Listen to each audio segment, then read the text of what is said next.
നമസ്കാരം, എല്ലാവർക്കും ഞങ്ങളുടെ ഇന്നത്തെ വീഡിയോയിലേക്ക് സ്വാഗതം. ഇന്ന് ഞാൻ ഏറ്റവും എളുപ്പത്തിലൊരു മോര് കാച്ചിയതാണ് ഉണ്ടാക്കുന്നത്.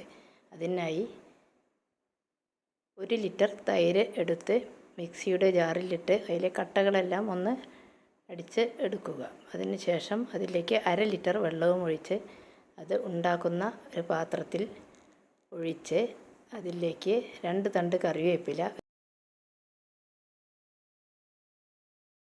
ഒരു ചെറിയ തുണ്ടം ഇഞ്ചി ചെറുതായി അരിഞ്ഞത്, ഒരു 5 വെളുത്തുള്ളി അരിഞ്ഞത്, 1/2 ടീസ്പൂൺ മഞ്ഞൾപ്പൊടി, 1/4 ടീസ്പൂൺ മുളക് പൊടി, 1 ടേബിൾ സ്പൂൺ ഉപ്പ് എന്നിവ ഇട്ട് നല്ലതുപോലെ ഇളക്കി യോജിപ്പിക്കുക. നല്ലതുപോലെ ഇളക്കി യോജിപ്പിച്ചതിന് ശേഷം ഗ്യാസ് ഓൺ ചെയ്ത് ഗ്യാസിൽ വയ്ക്കുക. ഈ മോരുകറി ബാച്ചിലേഴ്സിനൊക്കെ വളരെ എളുപ്പത്തിൽ ഉണ്ടാക്കാവുന്നതാണ്. പിന്നീട് അത് തിളയ്ക്കുന്നത് വരെ ഗ്യാസ് ഹൈ ഫ്ലെയിമിലിട്ട് നല്ലതുപോലെ 2 മിനിറ്റ് നേരം തിളപ്പിക്കുക. ഇഞ്ചിയുടെയും വെളുത്തുള്ളി, വേപ്പില എന്നിവയുടെ എല്ലാം ഫ്ലേവർ ഈ മോരുകറിയിൽ നല്ലതുപോലെ പിടിക്കാൻ വേണ്ടിയാണിത്. 2 മിനിറ്റ് തിളച്ചതിന് ശേഷം നല്ലതുപോലെ ഇളക്കി ഗ്യാസിൽ നിന്നും ഇറക്കി വയ്ക്കുക. ഇത്രയും എളുപ്പത്തിലൊരു മോരുകറി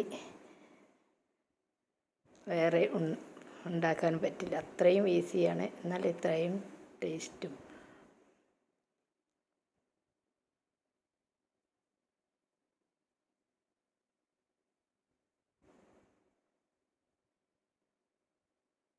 ഇറക്കി വെച്ചതിന് ശേഷം ഒരു ഫ്രൈ പാൻ ഗ്യാസിൽ വെച്ച് അതിലേക്ക് 1 ടീസ്പൂൺ വെളിച്ചെണ്ണ ഒഴിച്ച് 1/2 ടീസ്പൂൺ കടുക് ഇട്ട് പൊട്ടിയാൽ അതിലേക്ക് 1/4 ടീസ്പൂൺ ഉലുവയും ഇട്ട് പൊട്ടിക്കുക.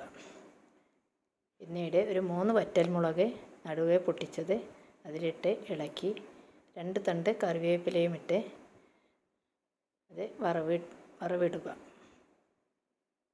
വറവിട്ടതിന് ശേഷം മൂടി വെച്ച് ഒരു 5 മിനിറ്റ് കഴിഞ്ഞ് അത് തുറന്ന് ഇളക്കി നമുക്ക് ഉപയോഗിക്കാം.